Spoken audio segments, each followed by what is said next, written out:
Bueno, en nuestro módulo 3 tenemos el tema de incorporación del riesgo en el ordenamiento territorial, donde profundizaremos en el caso de estudio de Colombia, cómo se hace esto normalmente y qué nos recomienda la Unidad Nacional de Gestión del Riesgo para realizar esta incorporación del riesgo. Como mencionamos en los módulos anteriores, la Ley Colombiana de Desarrollo Territorial es la Ley 388 de 1997, la que estipula que los municipios tengan un plan de ordenamiento territorial conocido como los POTs. Estos tienen nombre de esquema o plan básico dependiendo del tamaño del municipio, como lo mencionamos anteriormente. También hablamos sobre los tres componentes del POT. El componente general, donde encontramos estrategias territoriales de mediano y largo plazo en temas de comunicación urbana y rural, de clasificación del uso urbano y rural del suelo, de la expansión urbana, donde encontramos el perímetro del suelo urbano. También vamos a encontrar la delimitación de áreas de reserva, la determinación de zonas expuestas a amenazas y riesgos, entre otros. En el componente urbano vamos a encontrar ejemplos de los planes que hay en este caso, del plan vial, el plan de servicios públicos, los programas de vivienda de interés social y de mejoramiento integral y algunas normas urbanísticas. Por su parte, en el componente rural se contempla la delimitación de las áreas de conservación y protección, incluyendo las amenazas y los riesgos, la localización y dimensionamiento de zonas suburbanas, la identificación de centros poblados, la determinación de los sistemas de aprovisionamiento de los servicios de agua potable y saneamiento básico y normas para la parcelación de predios, por ejemplo. Dentro del suelo urbano vamos a encontrar también una clasificación de uso del suelo de acuerdo con las actividades y equipamientos. De dicha manera general, la clasificación puede ser la siguiente. Puede ser el suelo residencial, que abarca todo tipo de vivienda, edificios y apartamentos. Puede ser comercial, que agrupa todas las actividades comerciales de tipo minorista y mayorista. O puede ser industrial, relacionado con las actividades industriales y se clasifica en liviana, mediana y pesada. Puede ser institucional, con todos aquellos usos necesarios para la vida urbana, destinados a la prestación de servicios de orden educativo, de salud, de seguridad, de cultura, de culto y administrativo, requeridos por la comunidad. Tenemos también el suelo de servicios, destinado a servicios profesionales, empresariales, administrativos, bancarios, de esparcimiento, técnicos especializados, de actividades económicas, inmobiliarias, etc. También tenemos un uso del suelo urbano de protección y de actividades análogas compatibles con el uso del suelo rural, por ejemplo, ecoturismo, etnoturismo, entre otras.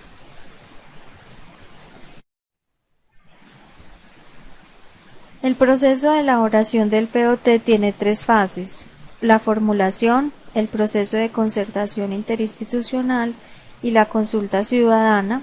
y el proceso de aprobación.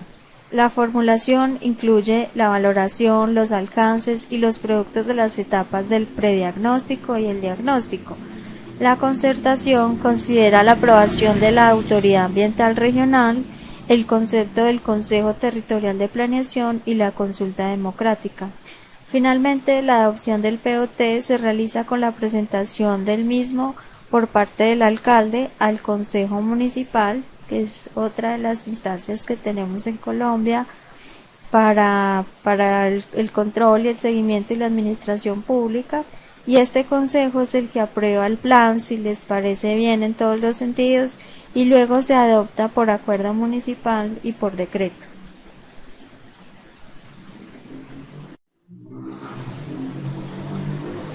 Como se estipuló en el módulo anterior, las acciones de conocimiento del riesgo se integran al ordenamiento territorial en Colombia en el documento técnico de soporte que llamamos DTS,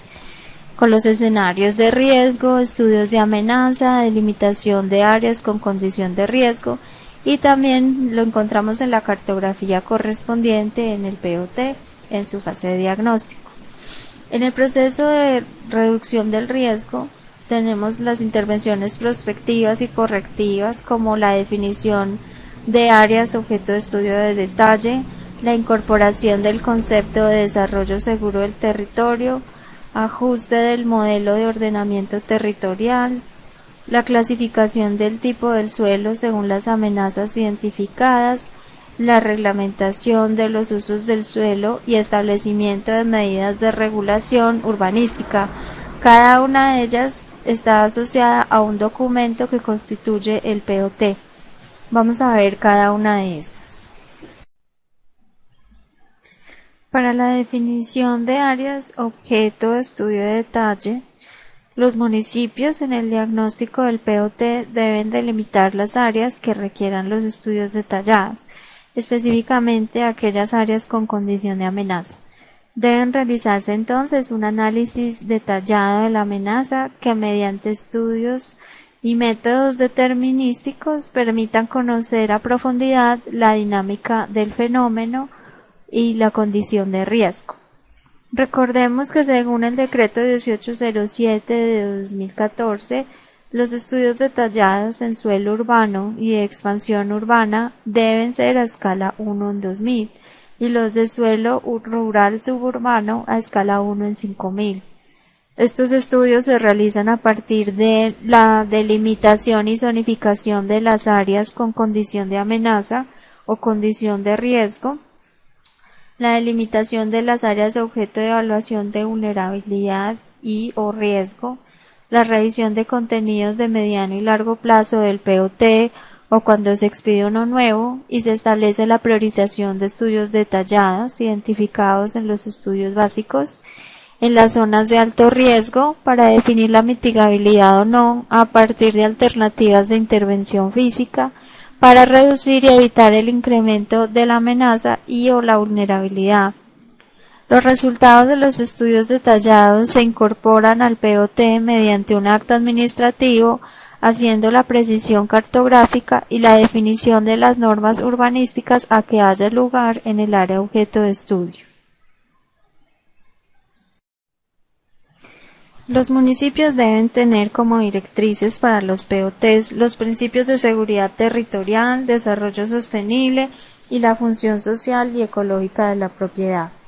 En este sentido, el municipio debe direccionar su crecimiento hacia áreas con categorización de amenaza baja antes de viabilizar la ocupación y desarrollo de áreas con condiciones de amenaza media y alta, así como definir proyectos estratégicos y de construcción de infraestructuras, áreas con categorización de amenaza baja. Para esto se deben incluir en los POTs las premisas como no ocupar o desarrollar áreas con pendientes iguales o mayores al 100%, que equivalen a 45 grados, no ocupar o desarrollar áreas contiguas a laderas o taludes sin los debidos aislamientos o retrocesos mínimos, no ocupar o desarrollar áreas de ronda de ríos y cuerpos de agua ni de sus nacimientos y adelantar su recuperación ambiental, y no ocupar o desarrollar las playas marítimas y zonas de baja mar en zonas costeras. De la misma forma, en términos sectoriales, los municipios deberían integrar la gestión del riesgo en la formulación de las políticas y proyectos sectoriales en salud, educación, transporte, vivienda y servicios públicos. Otro concepto que es importante considerar para lograr un desarrollo seguro del territorio es la compatibilidad climática, considerando acciones de mitigación del cambio climático y adaptación al mismo. Los municipios deben ajustar el modelo de ordenamiento territorial en los niveles de amenaza que son determinados por los estudios básicos, considerando áreas delimitadas con condición de amenaza del municipio se deben utilizar como soporte técnico para el ajuste del modelo de ordenamiento del POT. El desarrollo de nuevas actividades e infraestructuras sobre áreas con condición de amenaza se deben realizar con soporte de estudios técnicos para definir el costo de las inversiones requeridas, obras de mitigación para habilitar dicho suelo. Se entiende que un área determinada con condición de amenaza para su correspondiente ocupación y urbanización debería tener un manejo diferenciado en su regulación urbanística en comparación con otras áreas del territorio con amenaza baja o sin amenazas. Asimismo, deberían incorporar el enfoque ecosistémico en su modelo de ordenamiento territorial,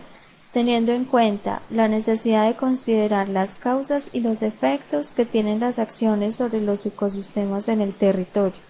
el límite de soporte o capacidad del territorio, para evitar la generación de condiciones de riesgo, la variación espacial y temporal de las acciones humanas sobre el territorio, que genera impactos en los procesos ecológicos, la acumulación de conocimiento del territorio en las comunidades locales y poblaciones nativas, el conocimiento de los sectores de la sociedad y los estudios existentes de las disciplinas científicas relacionadas deben ser parte de la información para el POT. Los municipios en la formulación del POT deben clasificar el suelo en función de las decisiones que se tomen a partir de la identificación de amenazas.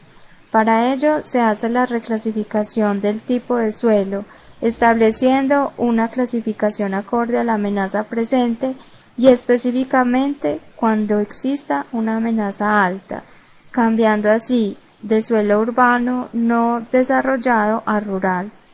de suelo urbano no desarrollado a suelo de protección, de suelo rural a suelo de protección, o eliminar áreas de expansión en zonas de amenaza alta.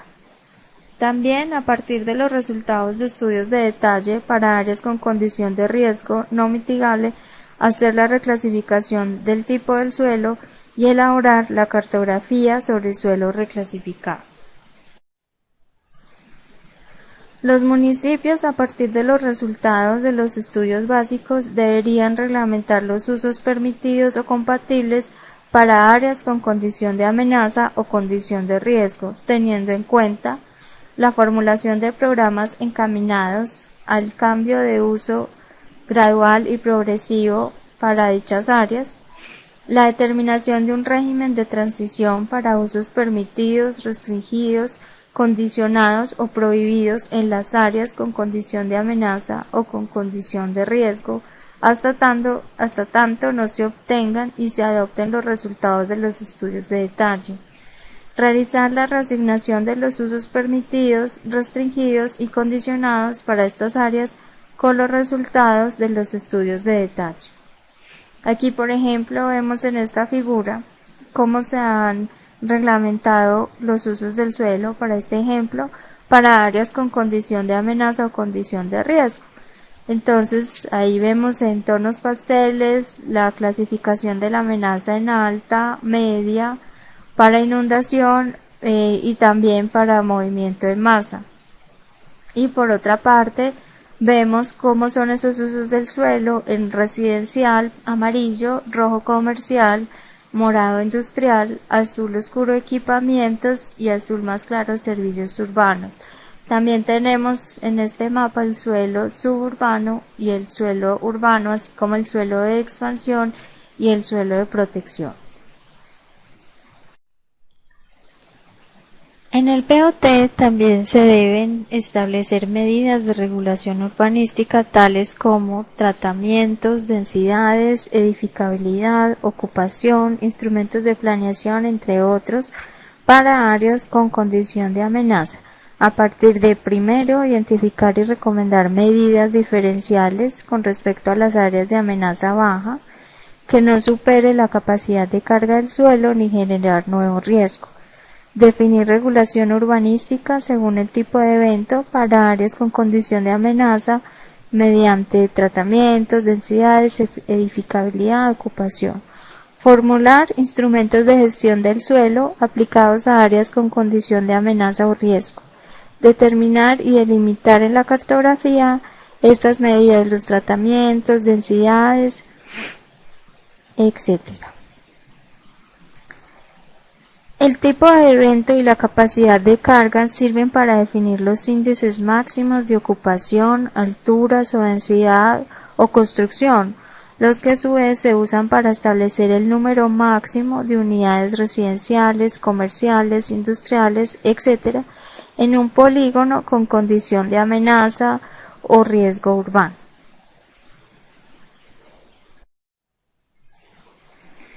Una vez se adopta el POT, sigue la etapa de la implementación. Esta implica la ejecución de mecanismos, la aplicación de la normatividad y el adelanto de instrumentos de planificación intermedia y de gestión de suelo. Para concretar el modelo propuesto en la formulación, entonces se hace todo este proceso de implementación. Para eso hay 10 acciones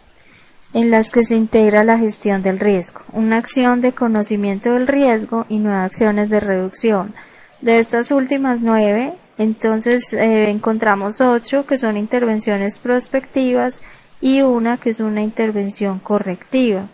Encontramos entonces los estudios detallados, la reclasificación del tipo del suelo, implementar las medidas de regulación urbanística, adoptar suelos de protección, prohibir la ocupación, proyectar medidas de mitigación, determinar instrumentos de gestión del suelo, articular los proyectos de los POTs con los planes de desarrollo municipal y los planes municipales de gestión del riesgo,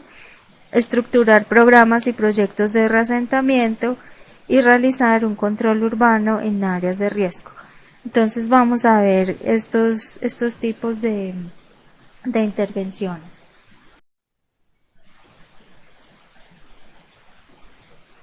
La primera acción es la de conocimiento, es la realización de estudios detallados, como se mencionaron anteriormente. Estos estudios están orientados a determinar la categorización del riesgo en alto, medio, bajo,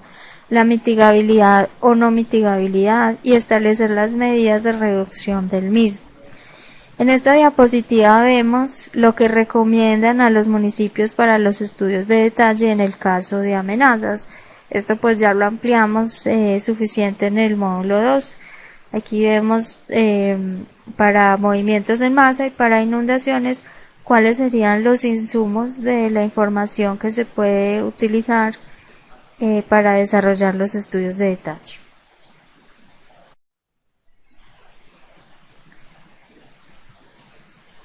Lo mismo es en cuestión de vulnerabilidad. Aquí podemos encontrar recomendaciones como en la escala en la que se deben hacer los estudios, 1 en 2000,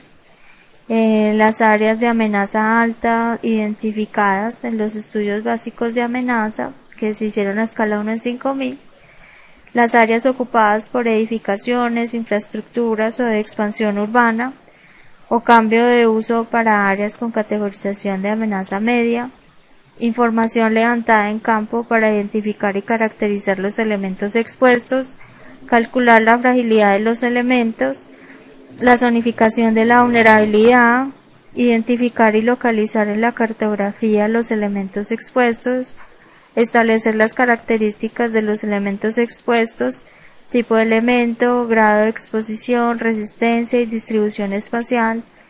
identificar los diferentes tipos de daño o efecto esperado sobre los elementos expuestos y zonificar en un mapa a la misma escala el mapa de amenazas detalladas en categoría alta, media y baja. Lo mismo podemos ver para el riesgo. Muy importante que los municipios consideren entonces que se incluyan las pérdidas económicas directas o indirectas, establecer criterios generales para definir las categorías de riesgo y los tipos de intervención y alcances en su reducción, presentar resultados mediante un mapa de zonificación de riesgo en bajo, medio, alto, riesgo mitigable, no mitigable, incluir un análisis básico de las medidas y planes de mitigación estructural, obras físicas y no estructural de regulación, al igual que la definición de riesgo mitigable y no mitigable. También se debe incluir presupuestos estimados de costos de las alternativas planteadas, y un inventario de viviendas, equipamientos e infraestructuras localizadas en alto riesgo no mitigable.